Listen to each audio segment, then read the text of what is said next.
যদি আপনাকে বুঝাতে পারতাম যে নারী কত মর্যাদার অধিকারী আপনার কাছে, তাহলে আজকে এই সমস্যা আসতো না।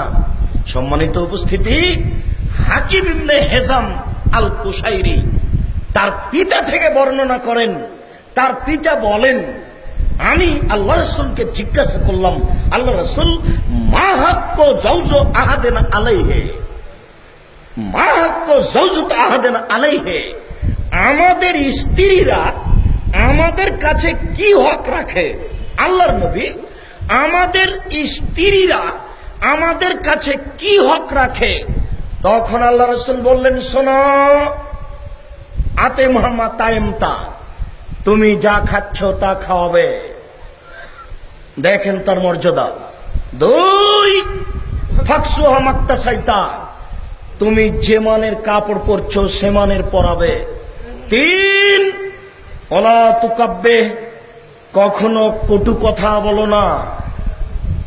কটু কথা বললেই তার মর্যাদার হানি হবে।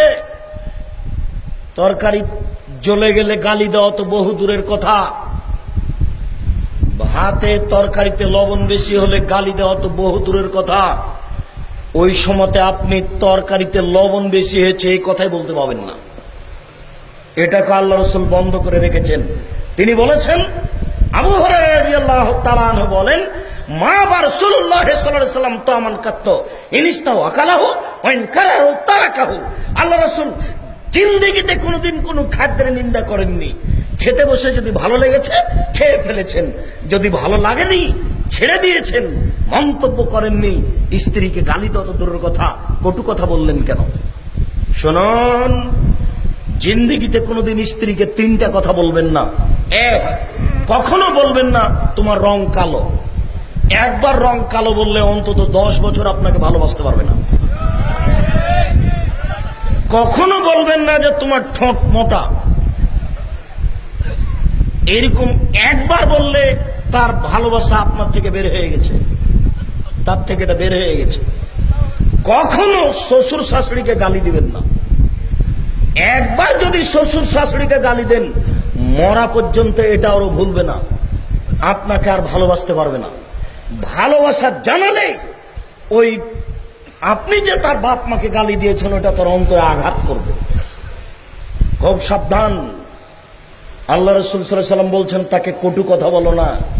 দেখেন তার মর্যাদা আপনাকে আমি কি দিয়ে বুঝাই। তিনি বলেন, ওয়ালা তাজরিব আলাল ওয়াজহি, কখনো মুখের উপরে মারো না।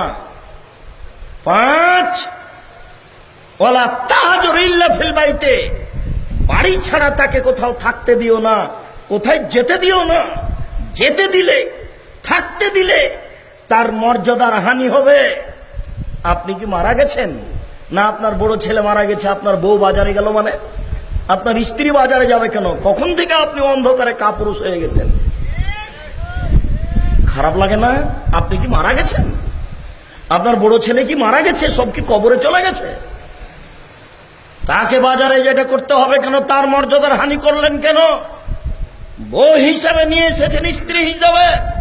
রাসূল সাল্লাল্লাহু আলাইহি ওয়াসাল্লাম যে মর্যাদা দিয়েছেন তা যথাযথভাবে বাস্তবায়ন করুন। অট্টালিকার মধ্যে রাখেন, নইলে কুঁড়ে ঘরের মধ্যে রাখেন। কুঁড়ে ঘরের পিছন দিকে একটা পেশাবখানা পায়খানা বানিয়ে রাখবেন, ওখানেই আপনার পরিবার থাকবে। তাকে মূল্যায়ন করা হবে যেভাবে রাসূল সাল্লাল্লাহু আলাইহি ওয়াসাল্লাম মূল্যায়ন করেছেন। সম্মান